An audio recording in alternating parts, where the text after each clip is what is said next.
जय हिंद। स्वागत है आपको जीएस ग्लोबल स्टडी में। आज हम लोग क्लास 9th की सामाजिक विज्ञान में फ्रांसीसी क्रांति पढ़ेंगे। ठीक, फ्रांसीसी क्रांति का तीसरा क्लास है ये, जिसमें हमने पिछली क्लास में फ्रांसीसी क्रांति के जो शुरुआत हुई थी वो हम लोग पढ़ चुके हैं। ठीक, फ्रांसीसी क्रांति का उदय इस प्रकार से होता है। ठीक, और किस प्रकार ये क्रांति धीरे धीरे ये पूरे फ्रांस में फैलती है। ठीक, तो एक बार फिर से फटाफट फ्रांसीसी क्रांति की जो शुरुआत है उसको एक बार दोबारा से देखते हैं। ठीक, तो फ्रांसीसी क्रांति की उत्पत्ति कब से हुई ये मान देखते हैं। फ्रांसीसी क्रांति की शुरुआत ये होता है 14 जुलाई 1789 को। ठीक, 14 जुलाई की सुबह 1789 में जो लोगों की भीड़ इकट्ठा होती है और उस भीड़ धीरे धीरे वो भीड़ बढ़ती जाती है और फिर एक भयानक रूप ले लेती है जो पेरिस की सड़कों की ओर निकल लेती है। ठीक, और उसके बाद धीरे धीरे बास्तील किले पर हमला किया जाता है। बास्तील किले को तोड़ के उसको बाजारों में बेचा जाता है और फिर जो क्रांतिकारियों की मांग थी उसको अंततः मान लिया जाता है। ठीक, तो उसी के क्रम में देखते हैं कि क्रांति की शुरुआत किस प्रकार से हुई, इसको डिटेल में देखते हैं। जो फ्रांसीसी क्रांति की शुरुआत थी, यहाँ पर एक नंबर में क्वेश्चन आ सकता है कि फ्रांसीसी क्रांति की शुरुआत किस वर्ग के लोगों ने किया था। तो फ्रांसीसी क्रांति की शुरुआत यानी जो क्रांति की शुरुआत थी, क्रांति की शुरुआत वो कुलीन वर्ग द्वारा किया गया था। किसके वर्ग द्वारा? कुलीन वर्ग द्वारा। अच्छा, कुलीन वर्ग वाले क्यों किए थे? कुलीन वर्ग वालों को तो सामंती व्यवस्था थी, इनको सरकार को टैक्स नहीं देना पड़ता था और साथ ही साथ इनको अपना टैक्स वसूलने का भी अधिकार था। तो ये लोग क्यों यहाँ पर क्रांति की शुरुआत किए? तो इसमें याद होगा कि जब लुई 16वां 1774 में गद्दी पर बैठा था, तब उसकी आयु थी 20 वर्ष और उसने ऑस्ट्रेलिया की राजकुमारी से विवाह किया था। और जब वो विवाह किया तो उस समय यानी इसके पहले जो राजा थे फ्रांस में, और वो पहले से 2 अरब का कर्जा ले रखा था, 2 अरब लिब्रे का। ठीक, 2 अरब लिब्रे का पहले से यहाँ पर ये कर्जा ले रखा था। जब लुई 16वें ने 1774 में गद्दी पर बैठा तो इन्होंने विवाह किया और विवाह के पश्चात इन्होंने अमेरिका के साथ एक युद्ध ब्रिटेन के खिलाफ लड़े। ठीक, अमेरिका के साथ में मिलकर ब्रिटेन के खिलाफ एक युद्ध लड़ा जिसमें अमेरिका के 13 उपनिवेशित देशों को इन्होंने स्वतंत्र करने में सहायता दी, जो कि ब्रिटेन द्वारा उसका कब्जा था। ठीक, जब इन्होंने 13 जो उपनिवेशित देश थे उसको आजाद कराने में अमेरिका की मदद की और ब्रिटेन से युद्ध किया तो इसमें 10 अरब लिब्रे का और ज्यादा कर्जा हो गए। 10 अरब लिब्रे का कर्जा और ज्यादा हो गए। ठीक, अब कर्जा ज्यादा हो गए क्योंकि अभी ये प्रक्रिया चल रही है 1774 की, 1789 पे नहीं पहुंचे। ठीक, तो अभी यहाँ का मैटर समझो कि यहाँ पर 74 में विवाह के बाद इन्होंने अमेरिका के साथ मिलकर ब्रिटेन से युद्ध किया और युद्ध में 10 अरब और ज्यादा कर्जा हुए, 2 अरब कर्जा पहले से थे, यानी इनके ऊपर टोटल कर्जा हो गया 12 अरब का। अब ये 12 अरब का कर्जा जब हो गया तो इनकी वित्तीय स्थिति बहुत ज्यादा गड़बड़ हो गई। इनका जो खर्चा था, इनके खर्चे का कोई रिकॉर्ड नहीं था। लुई 16वें का ये खर्चा, इनके जो राजशाही परिवार थे उनके खर्चा बहुत ज्यादा था और इनके खर्चा अधिक होने के साथ साथ इनका जो सामाजिक व्यवस्था जो यानी जो 3 स्टेट में जो समाज बटा हुआ था, प्रथम स्टेट, द्वितीय स्टेट, ठीक, और तृतीय स्टेट। द्वितीय, तृतीय और प्रथम, ये जो प्रथम वर्ग के लोग थे इसमें पादरी वर्ग के लोग आते थे। ठीक, और दूसरे स्टेट्स में कुलीन वर्ग के लोग आते थे और तीसरे स्टेट्स में जो आम जनता आती थी। ठीक, अब यहाँ पर जो ये 3 स्टेट्स में जो समाज बटा हुआ था, इन तीनों स्टेट्स में यहाँ पर इनकी स्थिति इतना ज्यादा गड़बड़ हो गई कि ये प्रथम स्टेट्स वाले लोगों की अलग अपनी सरकार होती थी, इनकी अलग अपनी यानी अपना कर्मचारी रखते थे, इनकी अलग पूरी की पूरी शासन तंत्र होता था। ये बहुत जो विलासी होते थे ये सरकार को टैक्स नहीं देते थे, साथ ही साथ ये अपना एक टाइद नाम का स्वयं का टैक्स वसूलते थे, टाइद। ठीक, टाइद नाम का अपना स्वयं का टैक्स वसूलते थे और ये सरकार को टैक्स नहीं देते थे, प्रथम स्टेट्स के लोग। और द्वितीय स्टेट्स के लोग में कुलीन वर्ग के लोग आते थे। अब कुलीन वर्ग वाले भी अपनी ये सरकार को टैक्स नहीं देते थे और साथ ही साथ ये सामंती टैक्स भी वसूलते थे। अब सरकार की स्थिति इतना ज्यादा गड़बड़ हो गया कि यहाँ पर 12 अरब का कर्जा हो गया। अब कर्जा जिसने दिया था वो अपना ब्याज मांगने लगे। अब ब्याज भी बहुत ज्यादा हो गया। जब ब्याज मांगने लगे तो फिर अब इनका बहुत सारा धन ये तो अपने परिवार पे खर्चा करने लगे और इनके जो मंत्री थे प्रथम स्टेट्स के और द्वितीय स्टेट्स के लोग ये भी बहुत ज्यादा पैसा खर्चा करने लगे। जब ये लोग पैसा ज्यादा खर्चा करने लगे इनका भी कोई रिकॉर्ड नहीं होता था। तो सरकार ने अपनी वित्तीय स्थिति को सुधारने के लिए, यानी राजा ने लुई 16वें ने अपनी वित्तीय स्थिति को सुधारने के लिए कुछ कहा कि अब अपनी वित्तीय स्थिति को सुधार करने के लिए तृतीय स्टेट्स के ऊपर और ज्यादा टैक्स लगाया जाए और साथ ही साथ द्वितीय स्टेट्स के लोगों के अधिकारों में कटौती की जाए। यानी इनके अधिकारों में कटौती का मतलब ये लोग भी इनकी जो सामंती व्यवस्था थी, यानी जो टैक्स वसूलते थे, सामंती टैक्स वसूलते थे, उस सामंती टैक्स को इन्होंने कहा कि अब ये नहीं वसूलेंगे, अब ये जो राजा के जो है इस जो उनके खजाने में जाएगा। ठीक, राजा के खजाने में, यानी उनके जो मंत्री होंगे वो लोग टैक्स वसूलेंगे, उनके खजाने में जाएगा और साथ ही साथ ये लोग भी टैक्स दें। अब जैसे ही कुलीनों पे बात आई कि ये लोग भी टैक्स दें, अच्छा इनसे ज्यादा जो पढ़े लिखे लोग थे तृतीय स्टेट्स के लोग, ये लोग केवल जन्म के आधार पर ही इनको विशेषाधिकार दिया गया था, ना कि इनकी योग्यता के हिसाब से। ये लोग केवल जन्म से कुलीन परिवार में पैदा हुए इसलिए इनको ज्यादा जो विशेषाधिकार दिया जाता था। उसी प्रकार से पादरी वर्ग भी था। ठीक, लेकिन कुलीन वर्ग से ज्यादा पढ़े लिखे लोग थे तृतीय स्टेट्स के लोग और इससे इनको जलन होती थी कि हम लोग इतना ज्यादा पढ़े लिखे लोग हैं और ये जो कुलीन वर्ग के लोग हैं इसमें कुछ लोग जो है बकलोल टाइप के भी हैं और बहुत सारे ऐसे टाइप के लोग हैं जो इन लोगों से बहुत निम्न योग्यता में हैं। अब इन लोगों को क्यों ना, जाहिर सी बात है कि भाई अब इनसे जो कोई अकलोल बकलोल आदमी आके किसी पढ़े लिखे आदमी के ऊपर शासन करेगा तो जाहिर सी बात है गुस्सा लगना ही है। अब इन लोगों को बहुत भयानक वाला गुस्सा लगा इन कुलीन लोगों के ऊपर, क्योंकि ये सब जो इनसे कम पढ़े लिखे लोग और इनसे ज्यादा धनी लोग तो ये लोग थे, ये केवल कुलीन थे बस, इनको जन्म के आधार पर इनको विशेषाधिकार दिया गया था। अब ये विशेषाधिकार को यहाँ पर सरकार ने इनके अधिकारों की कटौती कर दी। कब? जब इसकी क्रांति की शुरुआत हुई, वो डेट थी 5 मई 5 मई 1789 को। 5 मई, क्योंकि भी देखो 14 जुलाई आने वाला है, जुलाई यानी 5 मई की बात है, 5 मई 1789। यहाँ 14 जुलाई है तो अभी यहाँ नहीं पहुंचे हैं, अभी हम लोग पहुंचे हैं 5 मई पर, 5 मई 1789 में, क्योंकि मई के बाद जून फिर जुलाई तब तो क्रांति होगा, लेकिन अभी यहाँ डेट से चलो, अभी यानी ये वाली व्यवस्था भी नहीं हुआ है, अभी केवल अभी पीछे। अच्छा, किसी भी कोई भी घटना अगर इतिहास में घटी है तो उस घटने के पीछे बहुत लंबा समय ऐसा रहा होगा कि वो खिचड़ी पकी होगी पहले। जैसे 1857 की क्रांति भारत में हुई तो उस क्रांति के पीछे भी बहुत सारी ऐसी घटना घटी थी जो आके एक भयानक रूप धारण किया। उसी प्रकार से जो ये क्रांति होती है 14 जुलाई को, इसके पहले की भी कुछ घटना घटी होगी और बहुत लंबी प्रक्रिया से चली आ रही घटना होगी, तभी यहाँ पे आके क्रांति हुआ।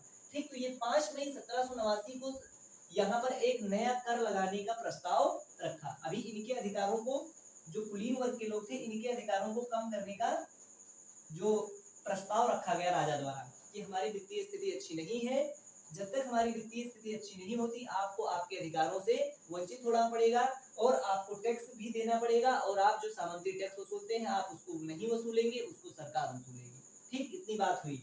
लेकिन अब कुलीन वर्ग वाले लोग ये गुस्सा हो गए कि ऐसा थोड़ी होता है, ऐसा थोड़ी होगा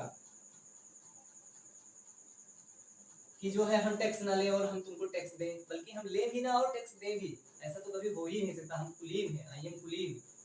अब इनको आई एम वाला धारणा आ गया। अब 5 मई 1789 को लुई 16वें ने एक नया कर लगाने का प्रस्ताव रखा, लेकिन जो इनके यहाँ जो शासन व्यवस्था थी, उस शासन व्यवस्था में जो कर लगाने का, जब कोई भी नया टैक्स लगाते हैं यानी कर लगाते हैं, तो उसके लिए तीनों स्टेट्स के लोगों को, प्रथम स्टेट्स, द्वितीय स्टेट्स और तीनों स्टेट्स के लोगों को बैठाते हैं। जैसे संसद होता है, ठीक उसी प्रकार से इनका ये संसद था एक प्रकार का। ठीक तीनों स्टेट्स के अपने अपने प्रतिनिधि आएंगे, बैठेंगे, उसमें राजा फैसला करेगा, लेकिन सभी लोगों की सहमति होना चाहिए। तीनों स्टेट्स के लोगों में एक एक लोगों को एक एक मत देने का अधिकार था, यानी तीनों स्टेट्स के लोगों को एक एक मत देने का अधिकार था। ठीक, अब तीनों में से यानी जब यहाँ पर 5 मई 1789 को सरकार ने यानी लुई 16वें ने एक नया कर लगाने का प्रस्ताव रखा, तो इस तीनों स्टेट्स के लोगों को बुलाया गया, और बुलाने के बाद में प्रथम स्टेट्स के यानी कुछ इस प्रकार से यहाँ पर लगाया गया। ठीक, संसद भवन, जहाँ यहाँ पर बैठा लुई 16वां, ठीक लुई 16वां अपना जो है, और यहाँ पर जो प्रथम वर्ग के लोग बैठे और इनके लिए सीट लगाई गई, प्रथम वर्ग के लोग और यहाँ पर द्वितीय वर्ग के लोगों को बैठाया गया, यानी इनकी संख्या 300 थी। ठीक, तो 300 प्रथम स्टेट्स के लोग बैठे, ठीक, और 300 द्वितीय स्टेट्स के लोग यहाँ पर बैठे। ठीक, और यहाँ पर जो लुई 16वां बैठा। अब 600 लोगों को तृतीय स्टेट्स के लोगों में बुलाया गया, 300 लोगों को इधर खड़ा कर दिया गया, ठीक, और 300 लोगों को इधर खड़ा कर दिया गया, यानी बीच में ये अपना बैठे, और इनको प्रथम स्टेट्स के लोगों को बैठाया गया, द्वितीय स्टेट्स के लोगों को बैठाया गया, और तृतीय स्टेट्स के लोगों को पीछे लाइन में खड़ा कर दिया गया, यानी उनके बैठने के लिए कोई व्यवस्था नहीं थी। अब यहाँ पर क्या किए कि जो इस सभा का आयोजन किए, यानी नए कर लगाने का प्रस्ताव पारित किया, तो इसमें तीसरे स्टेट्स के प्रतिनिधियों ने एक शिक्षित वर्ग थे, क्योंकि ये सारे लोग क्या थे, शिक्षित वर्ग थे, और ये लोग जो द्वितीय स्टेट्स के लोग थे ये शिक्षित थोड़ी थे, लेकिन फिर भी ये लोग बैठ गए। इससे इन लोगों को और ज्यादा गुस्सा आने लगा कि ये लोग जो बैठे हैं और हम लोग जो शिक्षित हैं वो खड़े हैं। अब इन लोगों को और ज्यादा गुस्सा आने लगा, और ऊपर से इनके ऊपर एक और टैक्स लगाने का प्रावधान किया गया।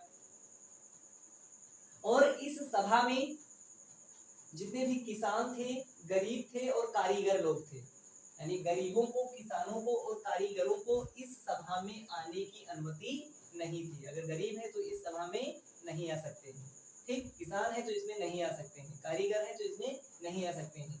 तो क्या किया गया कि 40,000 जो यहाँ पर जो बाहर किसान थे और कारीगर थे, गरीब लोग थे, उन लोगों ने अपने साथ एक 40,000 जो प्रार्थना पत्र लिखा, ठीक, 40,000 पत्रों को ये लोग लेकर आए, ठीक, उनकी जो शिकायत सूची बनाई गई। तृतीय स्टेट्स के लोगों ने इन लोगों के जो पत्र लेकर यहाँ पर आए, जिनकी एक अलग से सूची बनाई गई। ठीक, प्रतिनिधि सभा के नियमों के अनुसार प्रत्येक वर्ग को एक मत देने का अधिकार था, यानी यहाँ पर जो प्रतिनिधि सभा थी इसके नियम पर, यानी इस सभा का नियम था कि प्रत्येक वर्ग का, यानी प्रथम स्टेट्स के लोग, द्वितीय स्टेट्स के लोग और तृतीय स्टेट्स के लोग, इन तीनों लोगों में एक एक वोट देने का अधिकार था, कि ये तीनों लोगों में एक एक वोट दें, और फिर फाइनली राजा जो है ये बैठ के फैसला कर देंगे। अगर सारे लोगों में सहमत हैं, दो लोगों ने कह दिया कि टैक्स लगना है, एक लोग ने कहा टैक्स नहीं लगना है, तो नहीं लगेगा क्योंकि उनकी पूर्ण बहुमत है। ठीक, तो यहाँ पर 3 वोट देने का अधिकार था, और जो राजा स्वयं भी इस जो ये व्यवस्था थी उसको स्वयं ये मानना चाहता था कि ये व्यवस्था बहुत अच्छी है, इसके प्रति ये दृढ़ संकल्प था कि ये व्यवस्था बेस्ट है। लेकिन अब तृतीय स्टेट्स के लोग ने यहाँ पर जो है बवाल कर दिया। इन लोगों ने कहा कि नहीं, ये व्यवस्था गड़बड़ है, एक स्टेट एक वोट नहीं होना चाहिए, बल्कि इस सभा में जितने लोग हैं सबको एक वोट डालने का अधिकार होना चाहिए। अगर इस सभा में जितने लोग हैं, यानी 300 ये 300 ये 300 मिलके एक वोट नहीं देंगे, 300 मिलके 300 वोट देंगे, यानी प्रत्येक व्यक्ति एक वोट डालने का अधिकार होगा। अच्छा, अगर ये कर देते तो फायदा होता इनका, क्योंकि 300 इधर थे 300 इधर थे, 600 यही हैं और 600 ये दोनों मिलके होते, बराबर बराबर होता, और कुछ इसमें से भी अगर इनमें मिल जाते तो इनका ये तुरंत जीत जाते, क्योंकि ऐसे नहीं कि सारे कुलीन वर्ग के लोग सभी एक जैसे थे। कुछ लोग ये चाहते थे कि जो कुलीनों को जो सामंती व्यवस्था और विशेषाधिकार दिया जा रहा है ये नहीं दिया जाना चाहिए। ठीक। तो लेकिन यहाँ पर राजा ने इन सबको मना कर दिया, कहा कि ऐसी कोई नियम नहीं है कि यहाँ पर एक व्यक्ति एक ऊंट दिया जाए, और इसलिए ये लोग विरोध जताते हुए इस महल से यानी यहाँ से बाहर चले गए।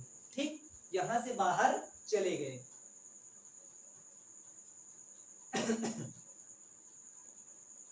और जो ये एक व्यक्ति एक ऊंट का जो नियम था ये लोकतांत्रिक पर आधारित था, क्योंकि लोकतंत्र में क्या होता है, एक व्यक्ति एक ऊंट। तो जो एक व्यक्ति एक ऊंट का ये जो नियम 33 स्टेट्स के लोगों ने बनाया था, ये नियम एक लोकतांत्रिक व्यवस्था का था, जिसे रूसों ने अपनी पुस्तक द सोशल कॉन्स्ट्रैक्ट में प्रस्तुत किया है। द सोशल कॉन्स्ट्रैक्ट, जो इन लोगों की एक ऊंट एक व्यक्ति का जो व्यवस्था था, इसको रूसों की प्रसिद्ध पुस्तक द सोशल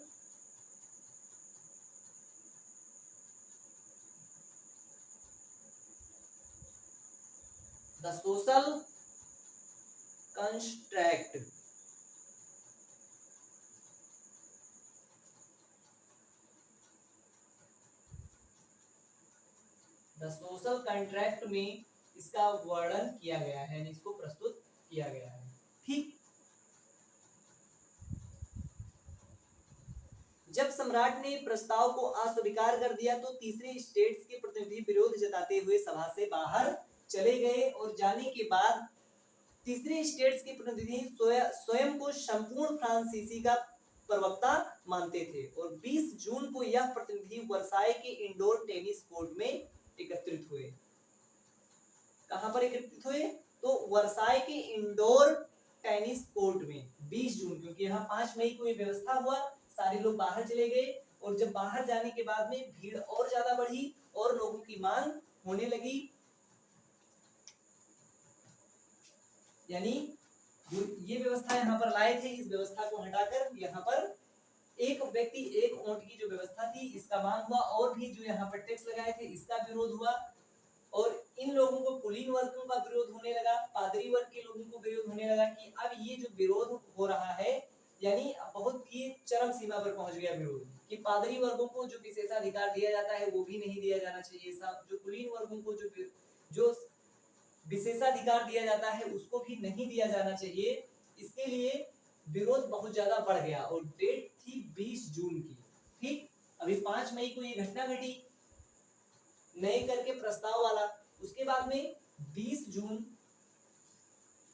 ठीक, 20 जून अभी 14 जुलाई आने वाली है, तो 20 जून को अभी क्रांति के लिए लोग सड़कों पे नहीं निकले हैं, केवल और केवल जो है वहां पर अंदर ही अंदर अभी खिचड़ी पक रही है, यानी अभी से तैयारियां हो रही हैं। तो 20 जून 1789 को वर्साई के एक इंडोर टेनिस कोर्ट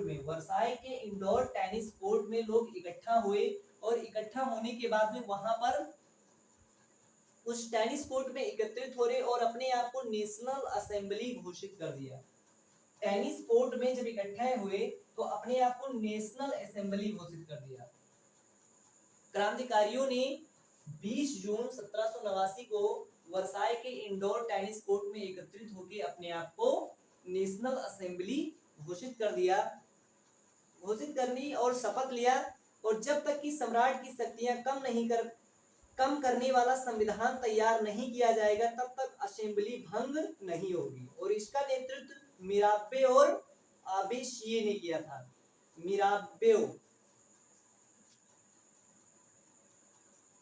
और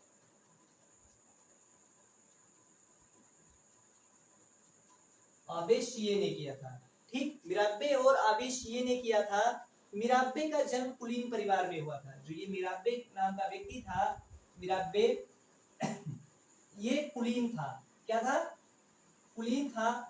ये कुलीन होते हुए भी ये विरोध कर रहा था कि जो कुलीन लोगों को जो विशेषाधिकार दिया जा रहा है वो विशेषाधिकार नहीं दिया जाना चाहिए, बल्कि सभी लोगों पर, संपूर्ण जनता पे जो समानता का अधिकार होना चाहिए।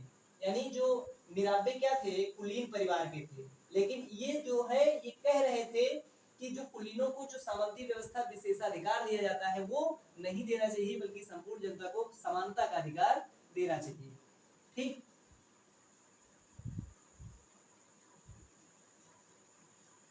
लेकिन जब सामंती विशेषाधिकार वाले समाज का अंत करने की आवश्यकता से सहमत था, उस समय पत्रिका निकाली और वर्साय में जुटी भीड़ के सामने प्रभावशाली भाषण दिए और आबेसीए मुद्दा पादरी था और तीसरे स्टेट्स के लोगों के लिए वो कार्य कर रहा था। ठीक, जो आबेसीए था ये प्रथम यानी प्रथम स्टेट्स का लोग था, यानी ये प्रथम स्टेट से था, पादरी वर्ग का था, पादरी था ये, और ये कुलीन था। ये दोनों लोगों ने मिलकर तीसरे स्टेट्स के लोगों के लिए आंदोलन किया, और आंदोलन ही नहीं किया बल्कि जो नेशनल असेंबली थी उसका ये लोग उस नेशनल असेंबली की अध्यक्षता भी किया इन लोगों ने। तीसरी जो 20 जून को वर्साय के महल वर्साय में जो इंडोर टेनिस कोर्ट था उसमें जो वहां के लोगों ने अपने आप को नेशनल असेंबली घोषित कर दिया था। उस नेशनल असेंबली के ये लोग सदस्य भी रहे, मिराबे और आबेशिए, जो कि मिराबे कुलीन था और आबेशिए पादरी था। ठीक, जो तीसरे वो स्टेट्स के लोगों के लिए आंदोलन किया। ठीक, और उस समय नेशनल असेंबली में संविधान प्रारूप तैयार करने में लोग लगे हुए थे। जो नेशनल असेंबली में लोग थे, नेशनल असेंबली में लगे लोग जो संविधान का प्रारूप तैयार कर रहे थे, यानी संविधान बना रहे थे उस समय नेशनल असेंबली के अंदर। वहीं पर सारे लोग नेशनल असेंबली के अंदर कसम खाई। कसम खाने के बाद में ये कहा कि अब जब तक हम लोग राजा की शक्तियों को कम करने वाला संविधान नहीं बना लेंगे, यहाँ से नहीं जाएंगे। शपथ ग्रहण की। तो जिस समय वो लोग अपना कानून बना रहे थे यानी संविधान बना रहे थे, उसी समय वहां पर अत्यधिक ठंडी पड़ी, क्योंकि यूरोप में ठंडी ज्यादा पड़ती है फ्रांस में, तो वहां पर ठंडी बहुत भयानक पड़ी, और ठंडी पड़ने से वहां की फसलें बर्बाद हो गई। ठंडी पड़ने की वजह से फसलें बर्बाद हो गई, और फसलें जब बर्बाद हुई तो वहां पर जो गरीब वर्ग के लोग थे वो पाव रोटी के लिए भी उनको संघर्ष करना पड़ा। पाव रोटी का मतलब जो दुकानदार थे वो दुकानदार जो जमाखोरी करने लगे, यानी अधिक लाभ कमाने के लिए जमाखोरी करने लगे। जो भी पाव रोटी था उसको वो स्टोर कर लिए, जमा कर लिए, उसके बाद उसको महंगे दामों में बेचने लगे। इसमें घंटों महिलाओं की लाइन लगने के बाद में वहां पर जाती थी, तब उनको वो छोटा सा जो है ब्रेड मिलता था, घंटों लाइन लगने के बाद में। तो इससे महिलाओं गुस्साई, और गुस्साई महिलाओं ने उस दुकान पे हमला करके और पूरा का पूरा जो है उनका दुकान तहस नहस कर दिया। ठीक, जब ये लोग नेशनल असेंबली में संविधान बना रहे थे तो महिलाओं द्वारा भी एक आक्रामक आंदोलन किया जाता है जो कि पाव रोटी के खिलाफ था। ठीक, इतनी समझ में आई कि पाव रोटी के लिए भी संघर्ष हुआ फ्रांस में। वो भी ठंडी पड़ने की वजह से फसलें खराब हो गई, और फसलें खराब हुई तो फिर महिलाएं घंटों तक दुकान की लाइन लगती थी, वहां पहुंचती थी तो उनको बहुत छोटा सा ब्रेड दिया जाता था और बहुत ऊंचे दामों में, जिससे महिलाएं उस दुकान पे हमला करके उनका सारा जो स्टोर किए थे वो सब के सब जो है उसको तहस नहस कर दिया जाता है। ठीक, और इसी भीड़ में यानी जब ये दुकान पे धावा बोलती हैं महिलाएं, तो यहीं से क्रांति की शुरुआत होती है। जब ये धावा बोलती हैं तो उस समय डेट थी 14 जुलाई, यानी 13 जुलाई थी, और 13 जुलाई के बाद में 14 जुलाई, और 14 जुलाई की सुबह ही वहां पर 7,000 लोगों ने वर्साय के महल यानी वर्साय से ही पेरिस की ओर सड़कों पर निकल पड़े। पहला से जो है एकदम पहला वीडियो अब याद करो कि पहला वीडियो में वर्साय से किस प्रकार वहां पर जनता पेरिस की सड़कों पर निकली, और पेरिस की सड़कों की ओर जनता कूच करना प्रारंभ की। रास्ते में एक बास्तील किला था, और उस बास्तील के किले को तोड़ के उसको बाजारों में बेचा गया। ठीक, तो ये कहानी सीधा का सीधा वहीं से जुड़ती है जो हम 1789 की क्रांति पहले से ही पढ़ा चुके हैं। ये थी क्रांति की पहले की शुरुआत। ठीक, कि क्रांति की शुरुआत किस प्रकार से होती है। ठीक,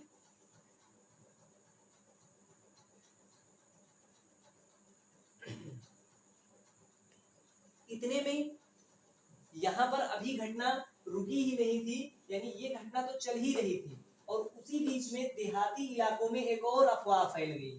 देहाती इलाकों का मतलब यानी जनता अभी यहाँ से स्त्रियों ने दुकानों पे हमला किया और उसी दौरान जो है एक और घटना घटित हुई ग्रामीण क्षेत्रों में। ग्रामीण क्षेत्रों में एक ये अफवाह फैला दी गई कि जागीरदारों ने कुछ लुटेरों को बुलाए हैं। जो जमींदार हैं उन जमींदारों ने कुछ लुटेरे बुलाए हैं और फसलों को, पकी फसलों को वो लोग कटवा के अपने गोदाम में रखवा रहे हैं। अब ग्रामीण के क्षेत्र के लोग, अब उतना ज्यादा तो उनके पास बहुत ज्यादा मीडिया के साधन तो थे नहीं उस समय, संचार के साधन, तुरंत जो है अफवाह गलत है। अब वो लोग कुछ देखे नहीं, बस जमींदार का नाम सुने हैं कि जमींदारों ने लुटेरे भेजे हैं। अब लुटेरे कहाँ हैं कोई मतलब नहीं, सब उठाए अपना देसी कुदाल, फावड़ा, जो खोदने वाला है, बेलचक, सब लेकर निकल पड़े जमींदार को पीटने के लिए। अब जमींदार के घरों पे हमला कर दिए और हमला इतना भयानक था कि उनके जितने गोदाम में अनाज रखा था सबका सब लूट लिया। यानी एक प्रकार से ये कह सकते हैं कि कौवा कहाँ ले गया, लेकिन अपना कान नहीं देखे कहाँ ले गया। वो केवल उन्होंने कहा कि जमींदारों ने लुटेरे छोड़े हैं। लुटेरे जमींदार छोड़े हैं, लुटेरे हैं ही नहीं, केवल अफवाह है।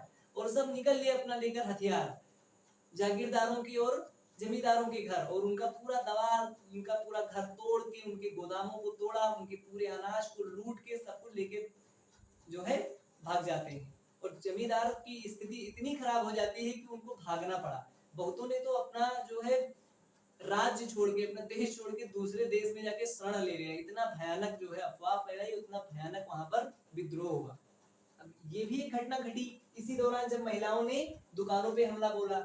और फिर उसी बीच में राजा को लगा, यानी लुईस 16वें को लगा कि अब इनकी बात मान लेनी चाहिए, क्योंकि भीड़ दिन प्रतिदिन बेकाबू होती जा रही है और शासन सत्ता हमारे हाथ से निकल रहा है। इस भीड़ को हम कंट्रोल नहीं कर पाएंगे। तो इसके लिए उन्होंने जो नेशनल असेंबली में जो विशेषाधिकार वाली बातें थी उन सब को मान लिया जाता है और कहा यह जाता है कि न अब तो सभी लोगों को समानता का अधिकार दिया जाएगा। पादरी वर्ग ने जो भी यहाँ पर नए टैक्स लगाए थे उस टैक्स को नहीं लिया जाएगा। जो धार्मिक कर था टाइद, वो नहीं लिया जाएगा। कुलीन वर्गों का सामंती कर जो कुलीन लोग लेते थे, अब उसको कुलीन वर्ग वसूल नहीं कर सकते हैं। किसी को कोई विशेषाधिकार नहीं दिया जाएगा। समस्त फ्रांस की जनता एक समान है, ठीक। और राजा ये कानून मानने के लिए विवश हो जाते हैं और कानून मान लेते हैं।